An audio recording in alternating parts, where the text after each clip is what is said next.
singers who act as well. They're going to talk about how there are singers who also act. Okay. So, Like everyone.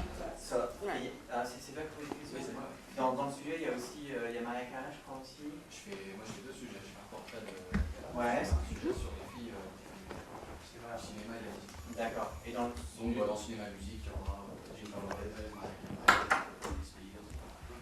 ok. D'accord. Et je vais leur dire comme en fait il y a un truc c'est que pour Matrix, de méthode secrète, de parler globalement. Ouais, c'est ça, mais je n'ai pas envie de savoir le script. Voilà, bon, c'est non, mais ok. Et là, le but, c'est de savoir pourquoi on parle de la chanson au cinéma, qu'il y a peut-être différence à faire. Okay. C'est pas le scénario pour qu'on des films. Ok, d'accord. Surtout, le modèle, on sait un peu plus. Déjà, ouais, voilà. C'est plus proche de sa personnalité, à la limite. Voilà. Le côté un peu c'est marrant, vous avez fait une fixette sur ça. Nothing specific about. Tu sais, quand la calvitie arrive. And this feature of the Maria Carré as well. Ok, donc c'est bon, juste un dernier truc. Mocha chocolate. Ok, chez moi ça tourne, c'est pour lui. Moi aussi. Ok, Jacques. Sorry, you're welcome. Thank you. The show. First time in Paris? No, you came. No, I've been here so many times. Yeah. What do you prefer in this town? Pardon? What do you prefer in this town? I don't know too much about Paris. Every time I've come here, it's been work. They work me and they work me, and they don't give me any time to see Paris. But I'd like to come back one day and just relax and check it out. I think it's beautiful, though. It's a very romantic place. I love it. We were going to talk a little bit about your the beginning of your career, which was really an early beginning. You were 4, you were beginning to sing, and at 9 you were singing already as a professional almost. So now that you are 22, you released 3 albums, etc. How do you look at it now? How do I look at it? Childhood and all that career that began when you. I mean, it's amazing to me when I think back and think about everything that I've done and how I started at such a young age. And but I feel very blessed. You know, I learned a lot. I've been doing this for 7 years now, so I totally feel like a veteran, even though I'm still very young. So it's really amazing, and I feel very I'm happy. You know, I'm doing what I've always wanted to do. This is what I dreamed about doing when I was a little girl, and I'm doing it. So very happy. Mm-hmm. What were your dreams as a little girl? To be an entertainer. I wanted to sing, I wanted to act, I wanted to dance. From the moment I stepped foot on stage, at 6 years old, in the play Annie, I was like, this is what I want to do. I have to do this. I'm happy doing this. So I'm living it, and I'm very, very happy about it. Mm-hmm.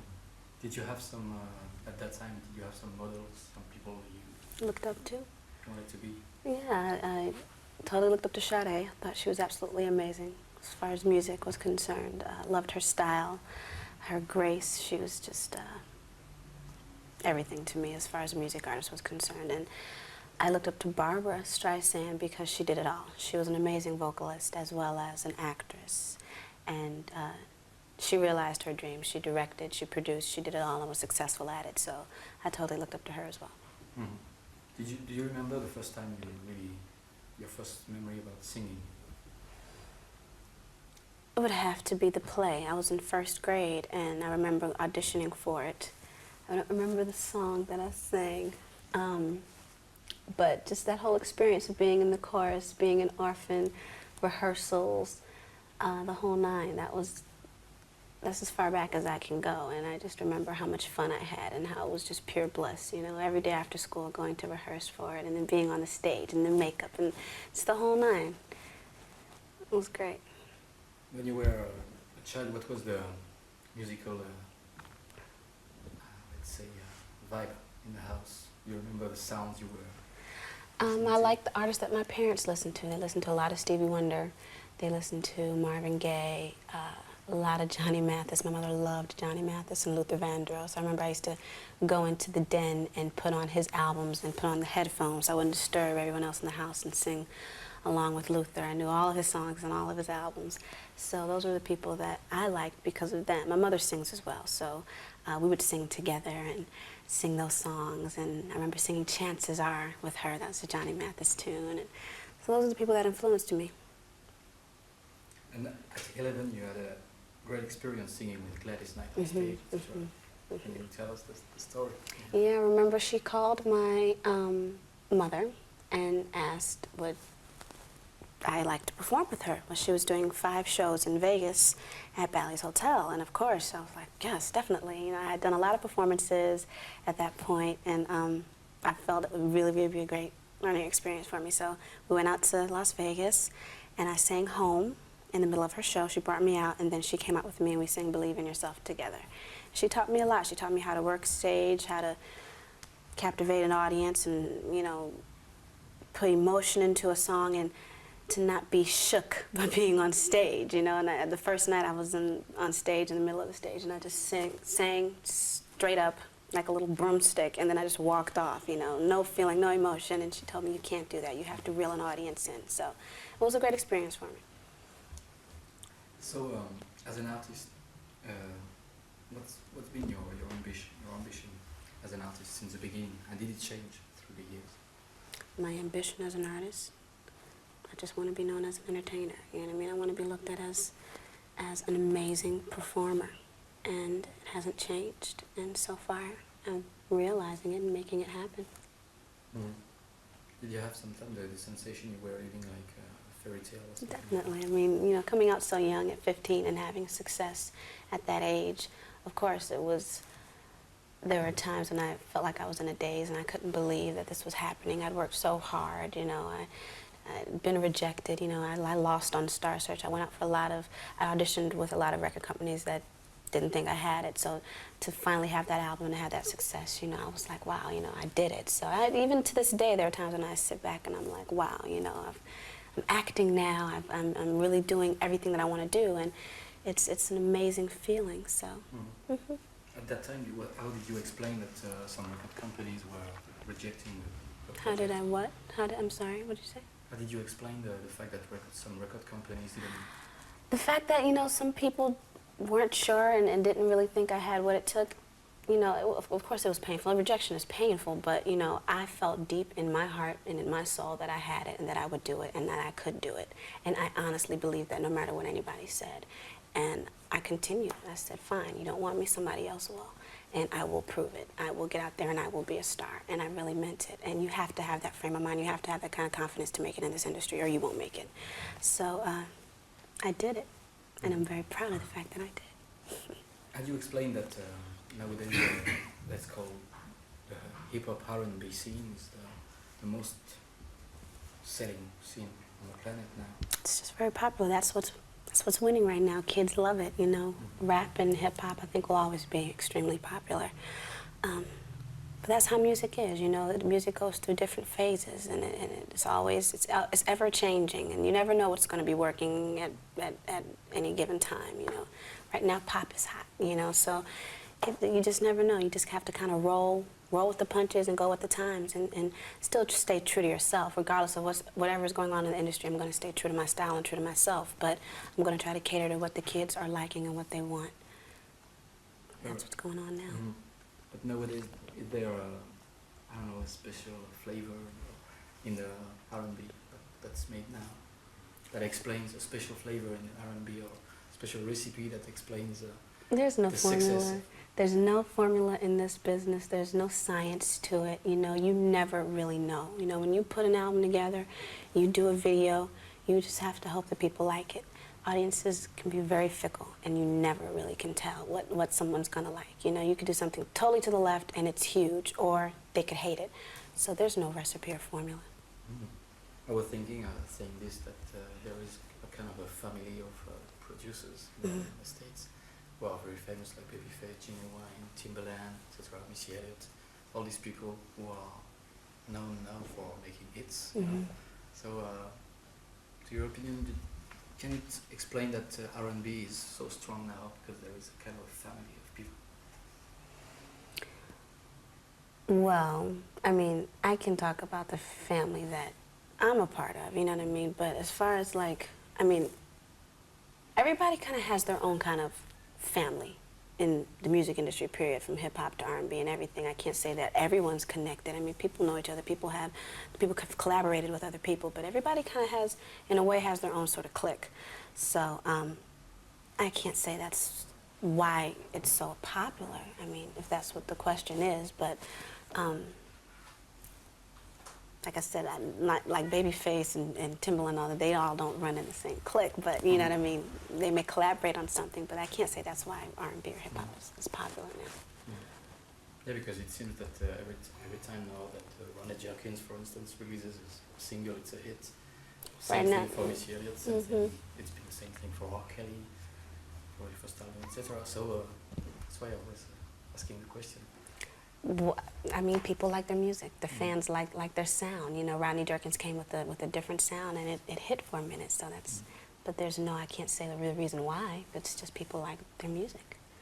Why did it take 5 years between albums? I took a break after 1 in a Million because I had been touring, I'd been promoting the album, and I needed a break to just relax and rejuvenate and prepare myself for the next album. And the break turned into a bit of a longer break than I anticipated, but things came up, the projects like Dr. Dolittle, and I wanted to do those things to keep myself visible and so that my fans wouldn't forget about me. But then Romeo Must Die came up, and that was a big chunk of my time taken out to do that film and then to do that soundtrack, and the years kind of passed quickly. So the first bit of the break was a conscious decision, and then it kind of just rollerballed into 5 years. Do you sometimes think of the fact that there are many R&B singers on the scene that make success, and the fact that you were waiting, was it to prepare a very special album? I mean, I definitely wanted to take my time in making this album and to put my best foot forward and put 110% into this for my fans. I mean, I aim to please them. I want, of course, please myself and make good music, but I aim to please them. So I wasn't mad at the fact that I had the time to do that and to go back over some of the songs that I'd done before I even did Romeo and fix them and tweak them. So I do feel that in the end it was great because I feel this is my best album. This is the best work that I've done so far. But when it comes to, like, you know, other people being out and other artists, and the fact I didn't have a studio album, I never think about that. I really honestly don't. My fans have been there for me. They've supported me throughout the years, and I think they'll always be there. Yeah, we're thinking also about the evolution of the music, because in the last couple of years we've seen what they call two-step appearing and exploding. So you were thinking of things like that when you were in the studio recording? Thinking of like what music was doing. New fashions in R&B, or. I don't let those things really influence me or influence my work. I mean, it's important to know what's going on and what's hot and what people are liking, but I never let that dictate what I'm going to do. You know, when it comes time for me to record, I totally shut myself off from what's going on in music, and I make my music. You know what I mean? I make what I think my fans are going to like. They know me. They expect a certain sound and a certain style, and they expect me to come with something different, and that's what I concentrate and focus on, and I hope that people feel it, but I never let whatever's going on influence that. How would you sum up your style? My style, I love, when I read an article, someone said Aaliyah's image and her style is street but sweet, and I love that because it is a bit hard-edged. It is street. It's very raw. Some of the tracks are very raw, so that someone like a DMX can get on the track and rap on it, and then I can come on the track and sing as well. And my voice is very sweet. It's very simple. It's sweet, airy sort of sound. So I think that's very fitting. It's street but sweet. There is a track on the album. There are some rock guitars. Another one which is kind of Latino influence. So I like to play with different. Yeah, definitely. I want to give everybody a bit of something. You know, I want everyone to be able to listen to this album and enjoy it and find something for them. And I think this album definitely has that. And we talked about you as an artist and as a woman. How do you see yourself on the scene today? And do you have a special goal to achieve as a woman? The only goal I want to achieve is, like I said before, to be perceived as an entertainer. That's really all I'm trying to do, and to enjoy my work and make good music and make good films and, you know, do good videos. I see myself, I like to look at myself as a trendsetter, as an artist that's cutting edge, and just an all-around great performer. And do you have dreams now of meeting some other singers or doing some duets? I would love to, of course, meet Sade. If I could collaborate with her, that would be a dream come true. D'Angelo, we tried to collaborate for this particular album, and we just couldn't connect, me being gone in Australia and him touring and the whole nine, so that wasn't able to happen. But if we could collaborate in the future, I would like that. Now we can talk about another dream come true, Mm-hmm. Which is the movies. Mm-hmm. How came the first movie? Was it, I know it was a conscious dream. Yeah, but how did that particular project Mhm. come to happen? I went to Warner Brothers to meet on another project, and the head of Warner's, Lorenzo de Bonaventura, asked me what was I looking for in a character, what kind of film did I want, and I told him what I was looking for. I wanted a character that was similar to the Aaliyah that people knew, someone who was a bit tough, independent, and so forth and so on, and he told me about Romeo, and I was like, it's perfect. I knew Jet Li. I was like, it would be great, you know, for my first vehicle, and I met with Joel Silver. After that, did a screen test, and that's how I got that part. Mm-hmm. And I was told you had no people doing the fight. No, that was all me. I made sure that I was like, look, I really, really want to do my own stunts. I want to get in the harness. I want to flip around. Please let me do it. And they were like, sure, you go ahead and train and you go and do it. And it was a lot of fun. I was looking forward to that scene. It was one of the last scenes we shot. I had a ball doing that. Mm-hmm. How do you, in general, how do you choose characters in the roles? Well, the first one was based on what I told you before. I didn't want, making that transition, I didn't want my fans to be shocked, like, okay, what is she doing? I felt they could ride with me on that choice. With the Kasha, I wanted that one because it was so different from Romeo. There's some action in Queen of the Dam, but she's a fantastical character, this evil vampire queen, and it was a challenging role, and I felt as an actress it would be good for me to go after that type of character. The Matrix, I mean, it's the Matrix. Mm-hmm. I wanted to be a part of the Matrix. It's the Star Wars of our time, and that's why I went after that one. And from here on out, I would love to just try a myriad of roles. You know, I want to show my versatility as an actress. I want to try dramas, independent films, romantic comedies, what have you. So you'll be seeing a lot from me in the future as an actress. Hmm. But do you feel close to this new character, Kesha, Queen of the Dam? You said she's a kind of vampire. And She's amazing. She's this evil, but yet regal, powerful, manipulative queen.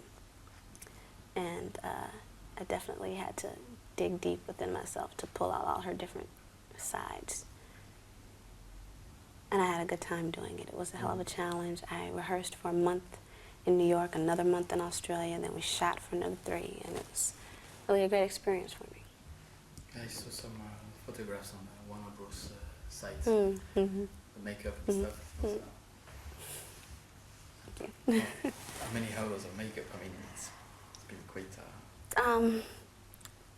The makeup every day wasn't that bad, actually. It would be about an hour or so, you know. But there were a few scenes where I had to do prosthetics. And I don't want to tell you what it is, you know. I don't want to give anything away. But there was I had 4 hours of makeup 2 times. That was a bit difficult to deal with. But I mean, it was for the special effects, and it's going to be totally amazing. But so you know, we went through a lot for this film. How do you play with the 2 careers? Acting and singing, because I saw for the last album you were doing some stuff in different places in the States, but you were filming in Australia. So how do you? Well, it seems double the workload, you know, having 2 careers.